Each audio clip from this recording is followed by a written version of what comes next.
It's time for another NFA Money Talk live. I'm so psyched this week because we are going to deep dive into all things money. You know what to expect from me here. We ask questions that most people don't like to talk about, those things that bring up shame and fear and doubt and uncertainty in your business. And I know that as you build a business, you have these things come up.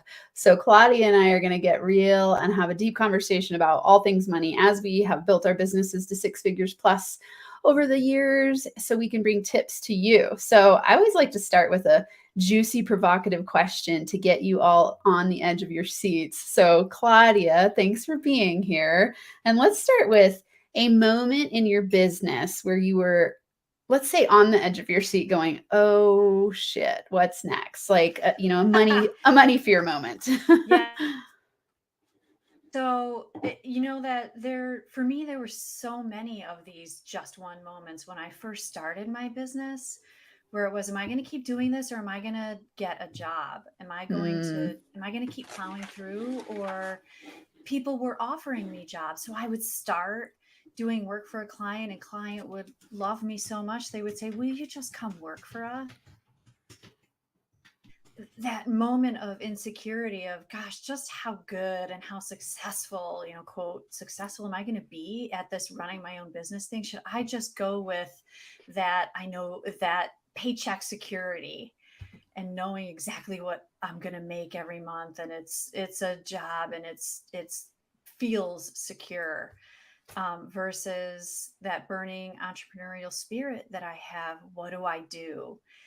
And it came up a few times in those first couple of years of having my own business, and I felt really torn. But I kept saying no to the job and yes to the business, and just decided to keep figuring it out and plowing through. And fortunately, I had the support of the people in my life that said, yeah. who said, just keep doing it, keep doing it, give it time. You need to give it time, and I did, and Yeah. it worked. This is a big one. Okay, so for those of you watching who don't know Claudia yet, she comes from a high level executive lawyer background, right? And so Yep. lots of money coming in, and then decided to take the leap. So that's huge. I mean, I know I often call it the curse of the comfort zone when it's like we're in this business when we're in a job that's giving us a lot of money, and all of a sudden we go like, am I going to take the leap into a business? It's kind of scary, like you're going from a lot of security and a lot of money flow into the unknown in a lot of ways. So will you share a little bit of your story there? Because that's so powerful. I know a lot of people here that watch this are debating about leaving their job, have left their job. Maybe they're doing a side hustle and it's a dream. So will you share some of that journey? Because that's a lot of people are in that position. Sure. So I was an attorney, and I was an attorney in private practice for a number of years.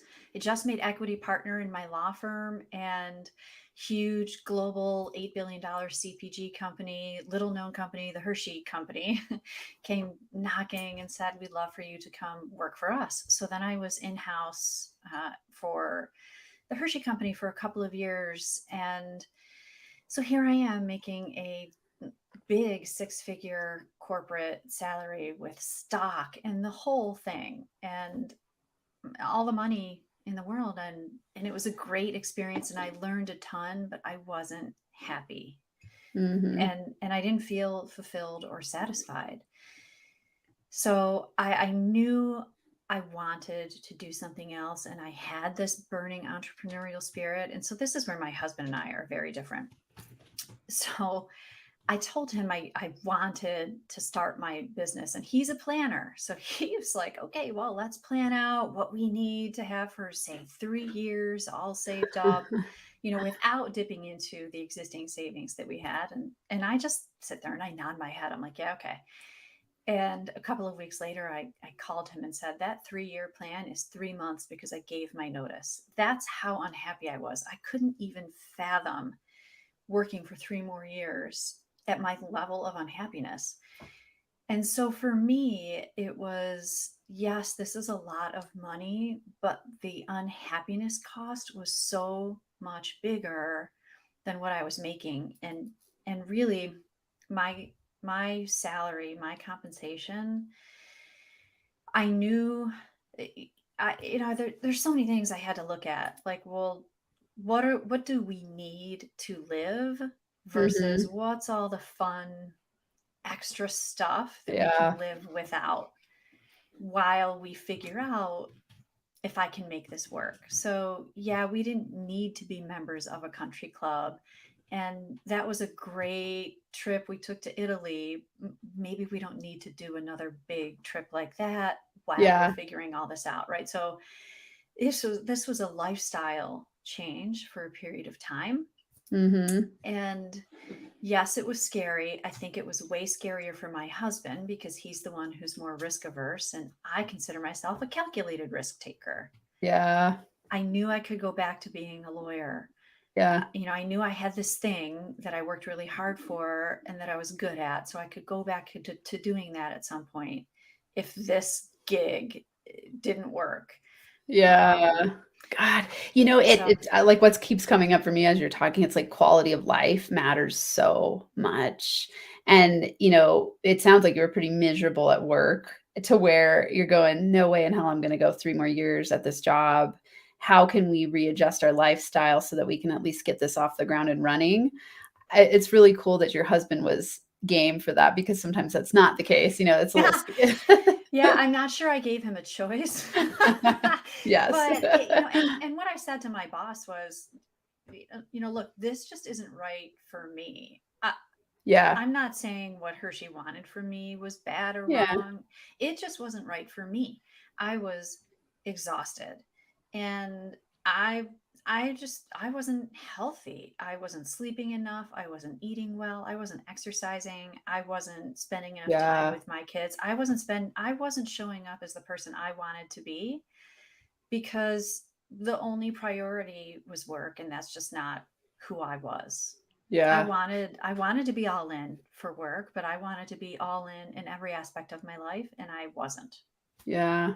Okay, this is intriguing to me because I think about this a lot, like where especially when we take the leap into entrepreneurship, Mhm. we end up working a lot more at first than we were maybe at a job. Did you Yeah. notice that at first when you took the leap? Yeah. And that's the other thing. People will say, "Oh, it must be so much easier now," or "Oh, you have control." And I'm like, I am working just as hard, if not harder, But does than it feels different though? it does. It Yeah. feels so much different. What I but I can work when I Yeah. want to Yeah. work. So, yes, I'm working a ton and I still work on weekends and I still work at night. Uh, but I'm in control and I'm doing it for me. Yeah. That's different. I'm typing and it's funny when I'm talking and typing at the same time. I wanna say this. Like, what would you say are the benefits of entrepreneurship then? Because like, I think it's really important for people watching to know not to create a prison out of their business because you can, right? You can go from an Mhm. unhappy job into an unhappy business, and it's always dependent on where you're coming from. And as we're stepping into our zone of genius and creating businesses and lives that we love and like reverse engineering from by designing a business that gives us freedom, have you found that benefit to entrepreneurship? Like where are you on the journey? Because I think of entrepreneurship as a roller coaster ride, and there's different phases of it. When you start a business, when you're many years in. How many years in are you right now? I just celebrated my 7th anniversary. Ooh, nice. Thanks. Okay, seventh Thank you. year, and you're having stability and upward growth. Yes. Okay, Yes. I just had my best year ever. Yes.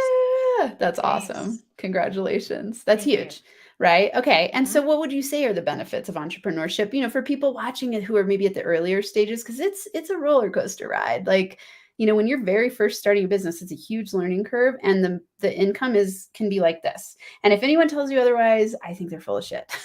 Agreed. Like it's just the way it is. So, what are some of the benefits you're noticing being 7 years in and having, steadily increasing income and having your best year yet in the seventh year? Yes. So, one of the things that I learned was that at first I kind of said yes to anything and everything. And and in doing so, yes, it was nice to get paid at first because there was a fear. I felt that initial fear of, oh my gosh, I'm not going to get paid. So I would say yes to anything. just to get paid. Yeah. Survival. Yes. Yeah.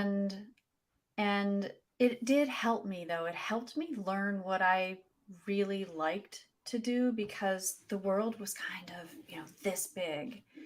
And I threw the proverbial spaghetti up against the wall, and it helped me learn what I really wanted to do. So I felt like those first couple of years were well, why are people going to hire me? Why do people want to work with me? And then it morphed into, why do I want to work with people? And I really Mm, made a shift around years 2 and 3 mm-hmm. into, hey, this is my business and this is what I want to do. And that's when everything really started to change, when I learned how to say no and really hone in on what I wanted to do and why I got into this in the first place. Then it really started to take off. Mm-hmm. That's amazing. I don't know that I've talked to an entrepreneur who's later in the years where they haven't experienced that. And, it's so Mm. easy to say like niche down and do this and only choose what you want. And it's like in the beginning, you don't even necessarily know yet what you want because you Hmm. haven't experienced it. You have ideas of what you want. And then there's also that survival piece, like I got to bring in the bucks, So you start Yeah. to say yes to everything. And then that helps you refine and fine tune into more of your zone of genius and go like, oh, here's what I really love to do. And then you start attracting more people. And then I agree. It's like, that's where it starts to get really, really fun and not as terrifying Hmm. as those And beginning stages. yeah, and I think that's also the difference between a service-based Mm-hmm. business and a product-based business. I think it's one thing when you have a product and you're going to bring your product to market, and it's different when you are a service-based individual and you Yeah. kind of need to figure out what it is about your service or services, and then you're going to really hone in on your expertise. I think that does take a little while and a little bit of experimentation. Yeah. Yeah. Okay. So to me it sounds like so first phase is like refining what you want over time. Then you moved into the second phase and that was more plain it was attracting clients and I didn't you haven't shared yet what it Mm. is you specifically do with Ah. people. Yeah, so because I still call myself a recovering attorney, my practice areas were labor and employment law and litigation. And through those years, 10, 12 years or so of those areas of expertise, I spent so much time working one-on-one with leaders, owners of businesses, executives, and coaching and counseling them. That's the part that I loved doing. Mm, I hated arguing. Like I hated the litigation, the arguing, but I saw things unfolding. By the time they came to me, they had blown up. yeah. And I was putting timelines together and putting pieces of puzzles together and trying to figure out what went wrong.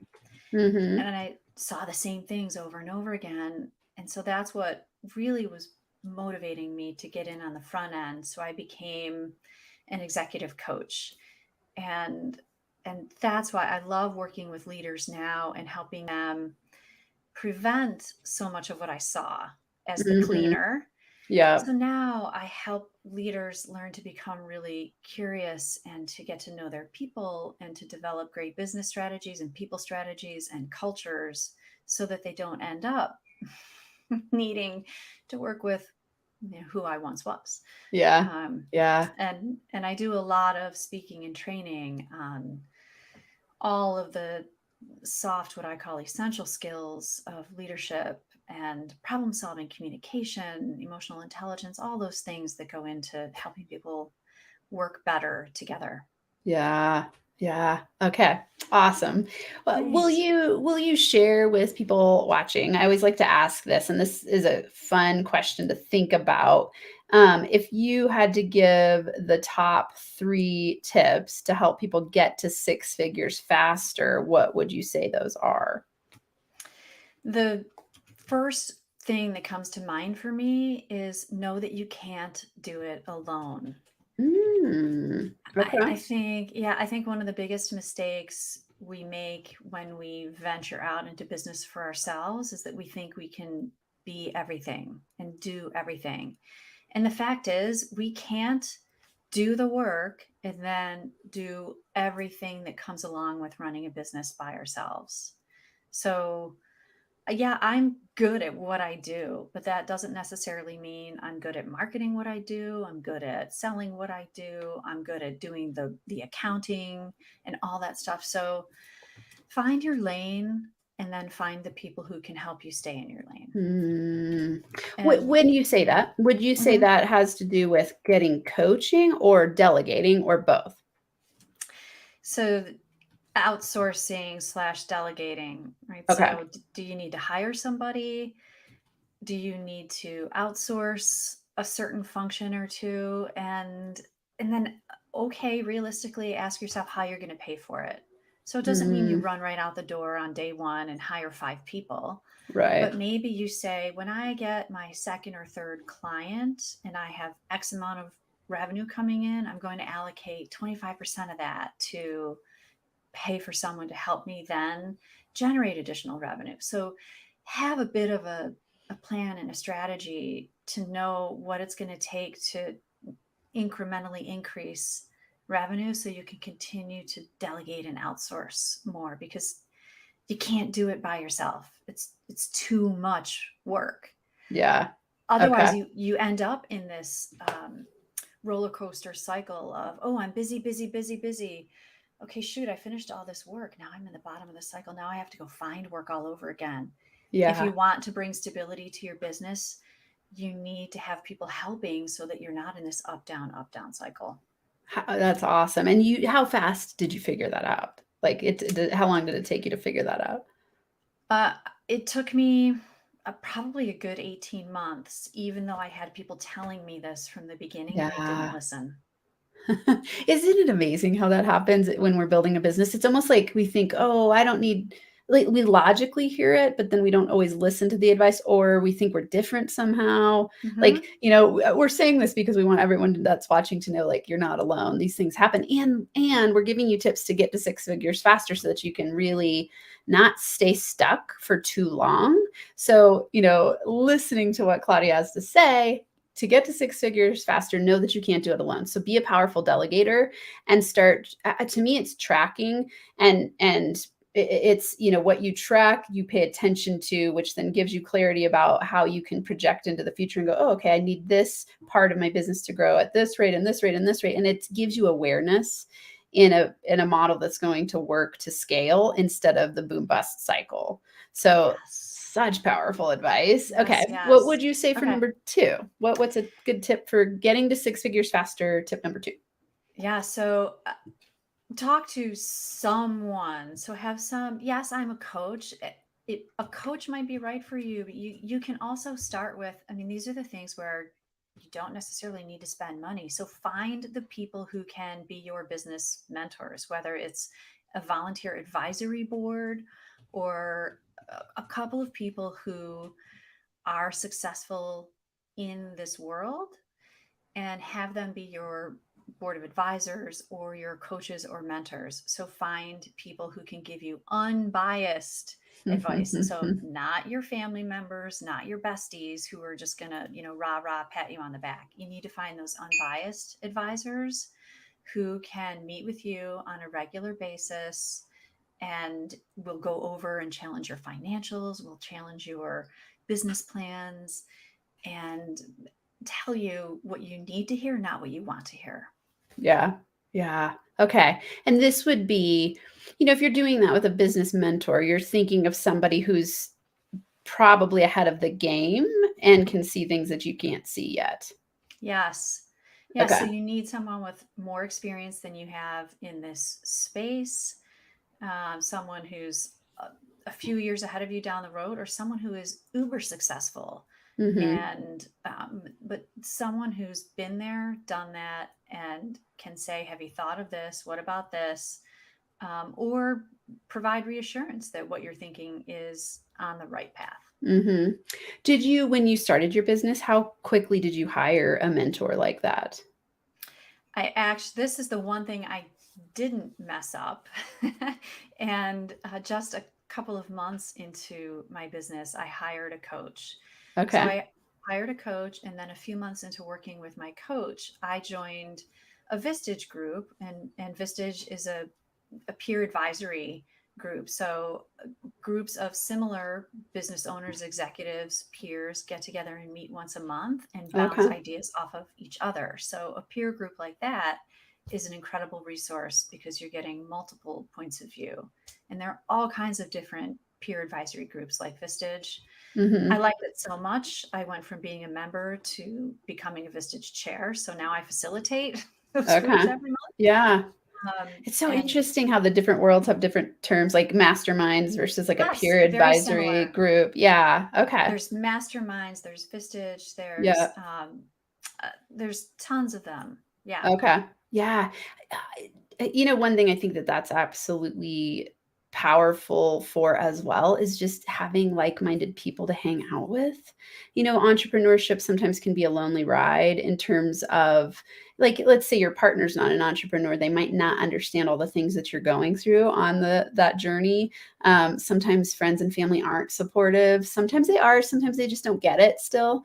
And so I always think of masterminds as that place where you get to commune and connect with other like-minded people who are, going to help you. They're going to support and challenge you, help you see what you can't see, cheer you on when you need it. I think those are such powerful groups. So it's like business mentors and business allies is such an important part of the six-figure process, six-figure, seven-figure, and beyond, Yep. like Yeah. the beginning stages. They have no agenda, right? Yeah. We're showing up for every meeting with no agenda other than to help each other be successful. Yeah. And I remember when I hired my coach, I came home and told my husband, Steve, and Steve is an amazing human being, and he is my best friend. And I told him that I hired my coach, and his initial response was, I can't believe you're spending money on this. You know how to Yeah. do what you do. And I said, yeah, but I don't know what I don't know. Yeah. And that's the whole point. Yeah. Absolutely. Oh, really good, useful advice. Okay. What would you say for tip number 3? Be really purposeful with your time.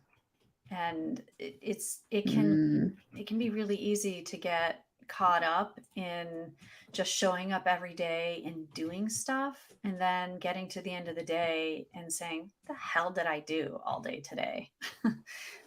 Where did that day go?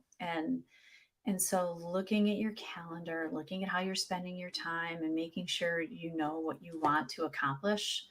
So I set goals for my business every year. mm-hmm.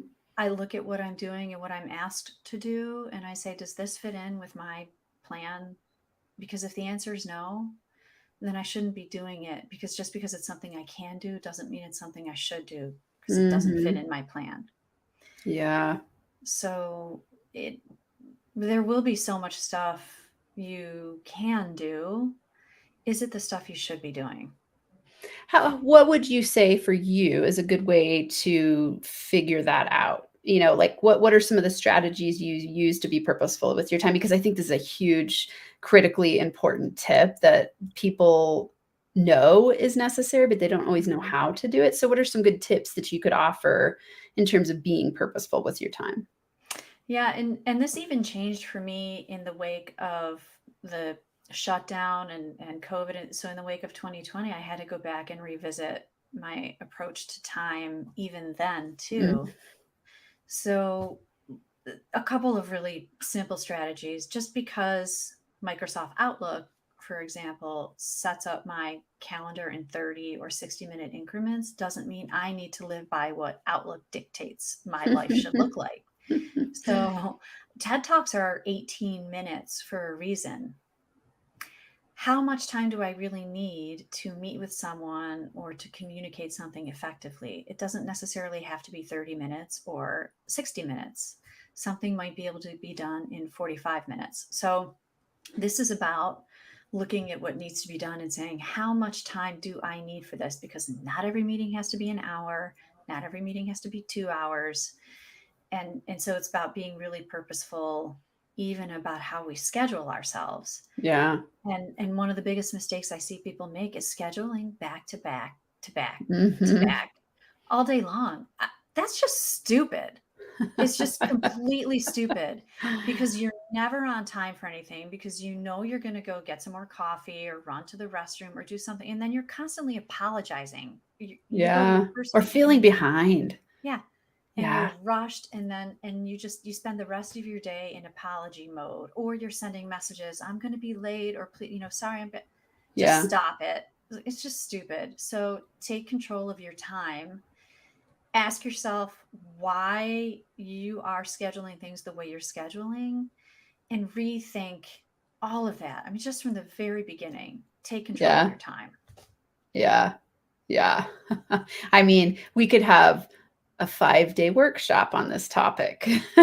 I think about Yeah. time a lot because realistically, it's the most precious commodity we have. Every second that goes by, you never get Yeah. back. And how you use your time is how you will create your future reality, like And your time is current present money. time. Right. Yeah. Time. Well, I mean, time is really everything, right? It's like, are you fulfilled in the time? Are you present in the time? Are you attracting through energy? Are you in a hustle and grind and fear and feeling bad and stuck? And, so it's like, I often think about, I help people instead of mastering their time, master yourself because you can't change time. Time goes Mm-hmm. by every second, every day for every single person. We all have the exact same amount of time every day. So how do you master yourself to use your time effectively is really what matters. And so it sounds like you break down the belief of like, oh, a certain amount of time needs to be, allocated in this way. And instead, do you strategize your day in the morning? Do you do it weekly? So I actually start at the around November. I look at the whole next year and I block out entire chunks of time a year in advance. And Wow. so for me, I start and I will block out about every 10 to 12 weeks, I will block out 5 days because I know my burnout schedule. Smart. Yeah. So because I've been doing this long enough now, I know when I will start to feel fried. So year in advance, I block out every 10 to 12 weeks, I will block off 5 days, and that's just my recharge time. I love it. Yeah. And that's not even our planned vacation time. This is just recharge time. When I come back, when I don't have any meetings, I might go somewhere, I might not. I might just sit here and clean Yeah. up my files, clean up my office space. But that's just my catch my breath time right Love off the it. bat. And it's Yeah. sacred. And my assistant knows there's no scheduling, it's blocked in Calendly, whatever.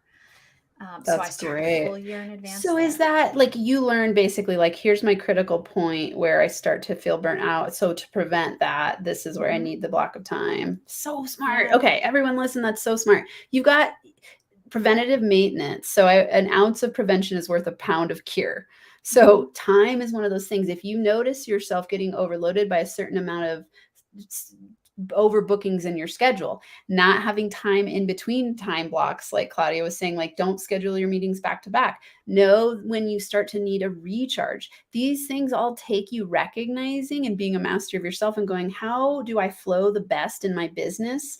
And so, NFA Money Talks, we're always talking about how to master yourself so that you can make as much money as you want. The reason that money is the focus is not because money is really the focus. It's because it's a tangible form of showing you that you're in alignment or out of alignment. And the more money you make, the more impact you get to have. And the more money you make, the more freedom you get to have. And so for me, I like to focus on money because it is that place where we go, hey, I get to have freedom of choice. And time to me is one of those that's like ultimate freedom of choice. When you can choose how you dictate your time, oh, awesome. Hmm. So it's like Yeah. blocking out those days. That sounds brilliant. At the beginning of the year, going, okay, I know that every 12 weeks I need 5 days off, or every month, whatever it is for you, block it out. Such a great Yeah. tip. I love that. Yeah. I'm curious, what would you say currently is your biggest money fear? Hmm. That something will happen beyond my control and I'll have to go back to being a lawyer. That Ooh, I mean, yeah. that's, something, and when I say beyond my control, because truly the only fear I have is that we'll enter some massive economic depression or Hmm. um, because I feel so good about my business and what I'm doing and the stability that I've achieved. Mm-hmm. And this is also where my husband and I are different. So to be really candid,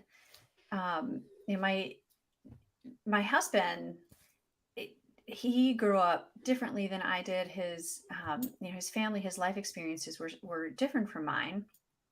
And one day he said to me, we could be one day away from homeless. And I looked at him and I said, "Oh gosh, Steve, that's not a realistic picture at Mm-hmm. all, or a realistic feeling. Like, you have a deep rooted fear or anxiety around money, and I really think you should explore it." And he did. And he's very different now. Mm-hmm. Um, and and so I've never had that fear or anxiety when it came to money. Just like straight up survival. Like I won't be able to eat. Okay. Yes. Yeah. And So it's more and about so that you'll have to go back to doing something you don't yes, enjoy it is doing. that I will have to do something I don't love doing, Yeah. Yeah. and that I won't be able to do what I love to do. Yeah. I mean, Because that's the ultimate freedom, right? Like where yeah, every day your work is play, so it doesn't feel like work and you never work a day in your life again, really. yeah. Yeah. So the biggest fear is having that taken away, something out of your control. I'm so curious for you, like, do you pick apart how do you pick that apart? What do you do to manage that fear when it comes up? Probably not the right thing. I almost bury it way Ah, deep okay. down. Yeah. Like I you avoid facing it. I'm probably a true avoider in that context. But I mean, there's if it were to happen, I would suck it up and do it. But then Mhm. and then behind that is the just until I can go back to doing what I love to do. Yeah. So Yeah. it's always I feel like I'm never not going to be doing this. Yeah. I'm So just it's not. an unrealistic fear, which most are, right? Hmm. Yeah. Do you ever practice reframes? Like when that comes up for you? Okay, because I'd love Mm. like to give you a strategy Ooh, right now. okay, let's do it. So when Teach that me. fear comes up, what's a powerful reframe that you can instantly shift to? Because our brain always goes to the path of least resistance, and our biggest fears are the ones that'll come up again, again, and again, and it's habitual in our brain. So we've got to actually train it in the direction, and over time, you'll train a new habitual path of least resistance. So this is where reframes are really powerful. Mm. So it's like anytime that fear pops up where you go like, oh shit, what if something happens? It's out of my control. I lose my business and I have to go back to work as being a lawyer. Even if that thought just comes up for a second, the second you notice it, you just go, okay, what's my reframe? And a powerful reframe could be like, I am in 100% in control of my reality. And then every time you notice it, you just say that and you say it like 5 times. I am 100% in control of my reality. Like say it now, you'll feel the power of it. Like I I'm a am hundred, 100% in control of my reality. right? And it is, and you can feel the Yeah. emotional shift. Yeah. And so just Mhm. write it down. Anytime you feel that, you notice that come up, you just say it and you just reframe. And then and what it does is reprograms your mindset over time. And then you'll notice that a different fear will start coming up and then you'll do the same thing because you'll kind of take care of that one and it'll shift. That's amazing. Yep. Yeah, so fun. It's to me, it's always fascinating how we let our fears control us and until we want to avoid. You know, you're not alone. What we do is the fear comes and we go like, "Oh, I don't want to face that. That's way too Mhm. scary." And so then we pretend it's not there, but then unconsciously we attract it our way. And so we want to be conscious and just go like, "Oh, let's shift this." So thank you for sharing because like just even saying what your biggest fear is a big deal, you know? It's a Yes. Yes. yeah. Thanks for the strategy. You're welcome. Absolutely. What would you say is your number one money confidence tip for viewers? Like, what is something that you do to get aligned and feel powerful and feel money confident? So one of the things I did when I started my business is that it was and it is my business. I run my business. I control my books. This is mine. And I then contribute to our household But this is mine. So my husband isn't my CFO. My husband doesn't tell me what to do with my business money or anything like that. Mm, So this is my gig. I am in control of this. I love And that. so, this is now I might bounce something off of him, but this is my thing and nobody's in my business unless I Mm. choose to bring someone into my business. Okay. So would you say, like, I'm going to write this as, oh, it's like owning my business power. Like Yeah. you're like a powerful badass and you're like, this is my business. I Yeah. own it. It's mine. I get full control. Yes. And that's not to say, I mean, I had some learning to do, right? So this goes right back to the I don't know what I don't know. Yeah. Um, but I mean, I knew how to read a balance sheet and read a P&L and all those things. So if you don't know how to do that stuff, you Yeah. better learn how to do that stuff. Yeah. But Yeah. I'm the one who, when I felt like maybe our accountant was going through Steve and sending information through Steve for my business, I was like, hey, my business, you talk to me about my business Mm-hmm. stuff, for taxes and all of that. Come through me, like for Yeah. personal stuff. I don't care if you talk to Steve, but my Yeah. business, my conversations. So Yeah. come to me. Oh, this is juicy because I think you just highlighted something really important thinking about like men and women and gender and money Yes. and power and right. It's like the automatic would be, oh, talk to Steve about my business. That doesn't even make sense, right? So it's like you're owning, it's taking ownership and agency of your business. Yep. So cool. I love that tip. That's awesome. Okay. Thank you. What do you have a Yeah. book that you would recommend for people watching, like something Hmm. mindset, money related that really helped you get aligned, and one that you would recommend to people as, one of those must reads? Yeah, and I actually wish I read this before I started my business, but it wasn't out yet. But Dory Clark, I don't know if you're familiar with Dory Mm, Clark. She has a mm-mm, series of 3 books, and the third in the series is called Entrepreneurial You. mm. And the first couple are about how to build your brand, and but the third is called Entrepreneurial You. And and what I love about Dory is that she helps kind of tell you, if you're from a money standpoint, if you want to make the leap but that money security piece of it isn't quite there, you can develop your side hustle while you're still working, and kind of Yeah. get that, figure out what your tipping point will be, so you can test the success waters, build your confidence, know it's going to be there, and then say, okay, I'm going to jump now. Powerful. So if you're fearful of, oh, I just can't go cold turkey and quit my job and then start this, there are different strategies to be entrepreneurial. And so I found that to be inspiring, Yeah. even though I'd already started my business. But there's a whole bunch of stuff in there for ways you can generate passive streams of revenue Yeah. at the same time. So, Yeah. Well, it sounds like a reinforcing the transitional plan too. I mean, for you, it was like, okay, it's not going to be a 3-year transitional plan. It's going to be 3 months. And you still had a plan where you sat down with your husband and you said, where can we limit our lifestyle expenses until this gets built? And then we can go back to the lifestyle we had. And so it sounds really in alignment. Is that how you spell her name? Dory Clark? Is that right? Dorie. OIE. Okay. Well, let me do it right Oh, because that we was so got good though. we got to respect Dory here. Dory Clark, Entrepreneurial You. That sounds Yes, that's it. awesome. Okay.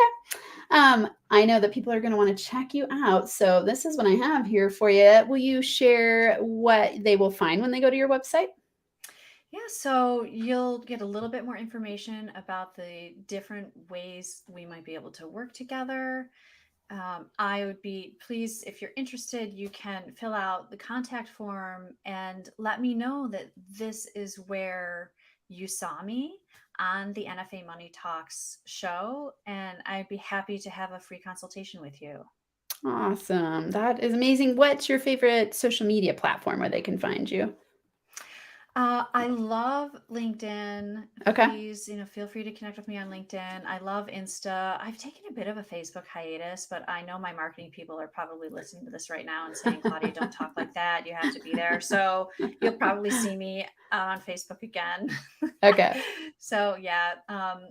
And they're probably saying that to me about Twitter right now too. But LinkedIn and Insta are where I'm spending a lot of my time right now. Okay. And they can, and what are your handles there? I'll just plug in are they all the Yeah. same?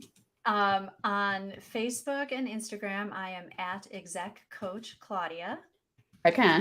And Twitter has fewer letters, so it's just Exec Coach Claude. CLAUD. Cool. I love it. Okay. We'll put that one in there so they can check you out. Thank you so much. It's been fun to have you here and have these. I love having these real conversations where we go like, hey, what are our money fears? What have we been through? How can we help people? Just sharing, because a lot of times I don't think that these things are discussed in that way. It's always advice about like how to get there without talking about why we came up with that advice. And usually it's out of trial and error. And, I love helping people break through their money blocks and get there faster. So for those of you who are just meeting me, make sure that you go to the 3-step NFA money formula. So that's going to give you 3 easy steps. There's video training, all kinds of resources. So that's where you can get stuff from me. And of course, as you see up here, you're on YouTube. So NFA Money on YouTube, on Insta, and on Facebook. And like Claudia, I'm not on Facebook very much, so I should probably take that one off of there. All right. Thank you so much for being here. It was great to have you on.